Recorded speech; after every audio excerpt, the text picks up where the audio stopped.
You might feel smooth on the bike now.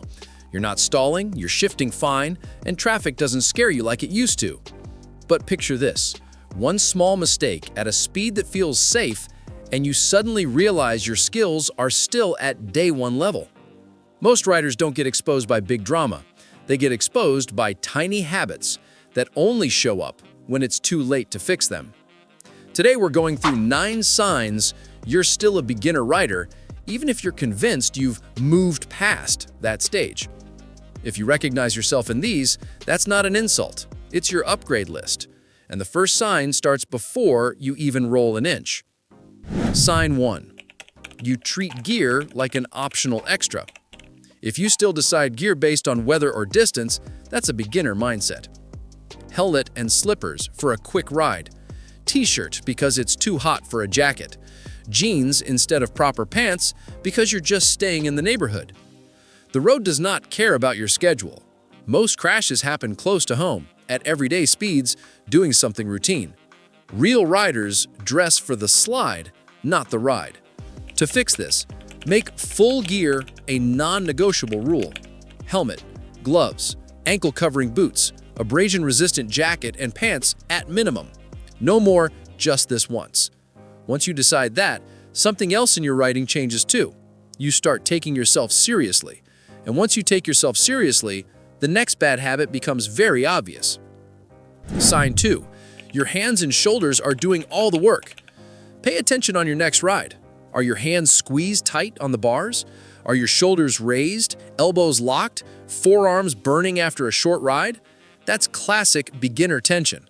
You're trying to control the bike by wrestling it. But a motorcycle works best when you let it move. The wheels, suspension, and frame are designed to stay stable if you don't fight them. When your upper body is rigid, every bump knocks you off balance and your steering gets twitchy.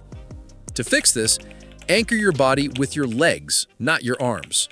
Grip the tank gently with your knees, keep your heels firm on the pegs, and let your arms rest like loose cables.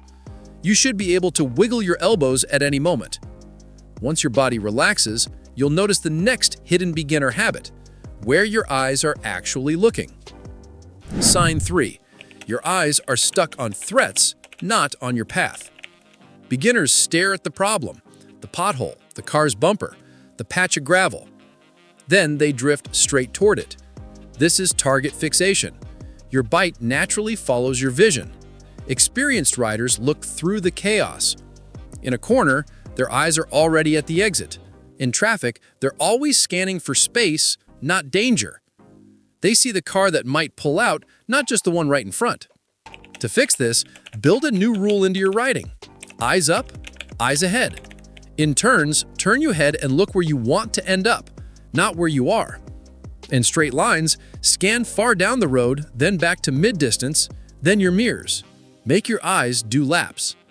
Once you start seeing more, you realize something scary, how close you've been riding to the danger in front of you. Sign 4. You ride way too close to the vehicle ahead. If you can read the tiny text on the car's bumper sticker in front of you, you're too close. It feels normal in city traffic to tuck in tight, but on a bike, that's how you run out of options fast. The problem isn't just stopping distance, it's reaction time.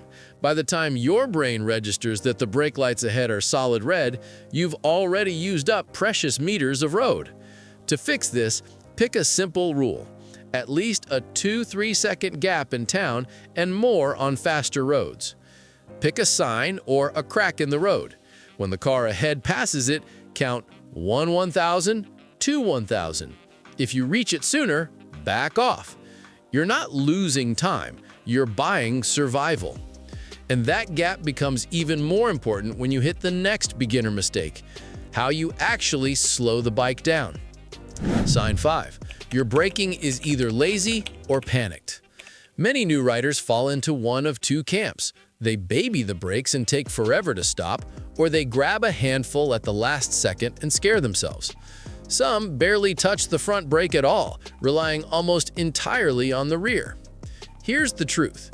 Your front brake is your main tool. Used smoothly, it's your best friend. Used suddenly, it can feel like a trap. The difference is practice.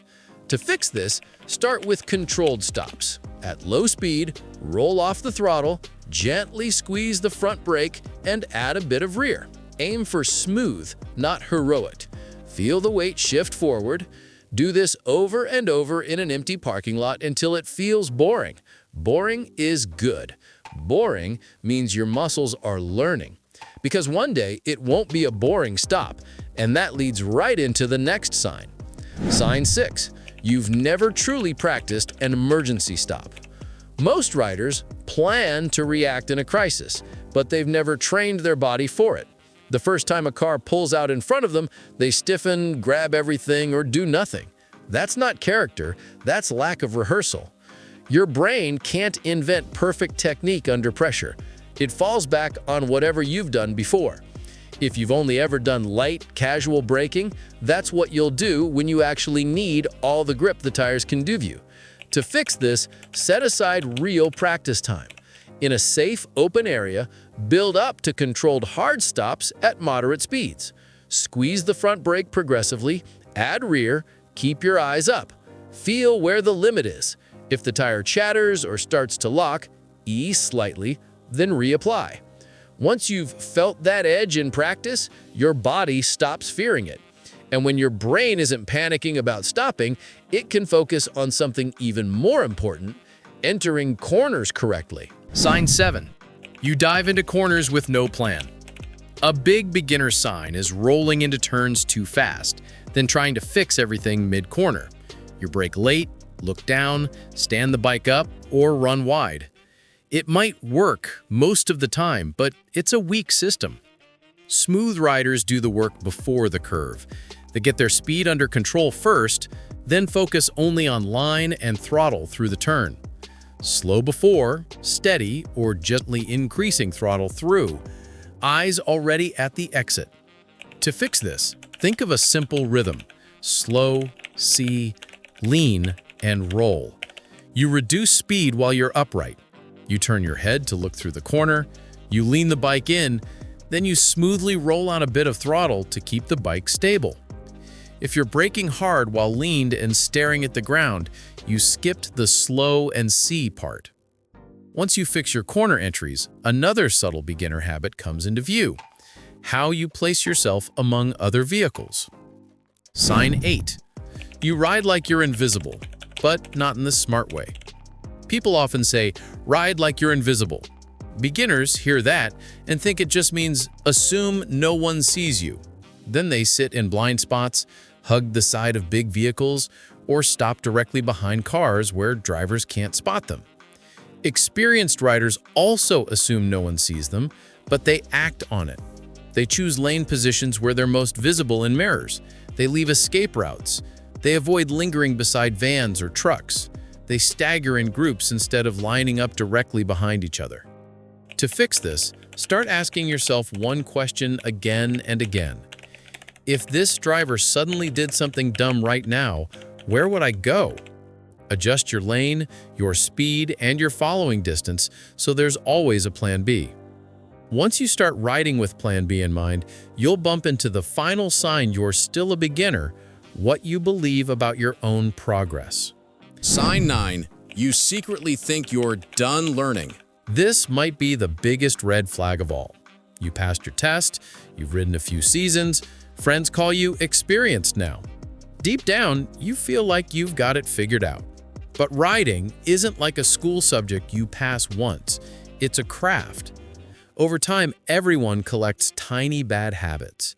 Your head checks get lazy, you stop practicing low-speed control, you avoid tight U-turns instead of mastering them, you don't review anything unless you scare yourself.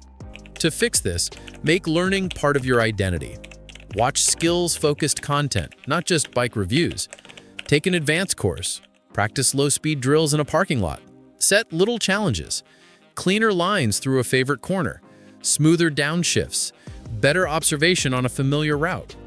When you see riding as something you're always refining, not something you completed, all the other beginner signs start shrinking on their own, turning beginner signs into a blueprint. If you saw yourself in any of these 9 signs, that doesn't make you a bad rider. It makes you honest. The real danger isn't being a beginner, it's being a beginner who thinks they're not. Every small change you make compounds. Wearing full gear changes how seriously you ride. Relaxed arms change how the bike feels beneath you. Looking further ahead changes how early you spot danger. Better braking and corner habits change how confident you are when something unexpected happens. Riding will always carry risk, but risk isn't a reason to fear the bike. It's a reason to respect it and respect your own limits. If you treat these 9 signs as a checklist, not a verdict, you'll feel the difference in every ride. Because in the end, the goal isn't to prove you're not a beginner. The goal is to still be riding, years from now, smoother, calmer, and sharper than the day you first threw a leg over the bike.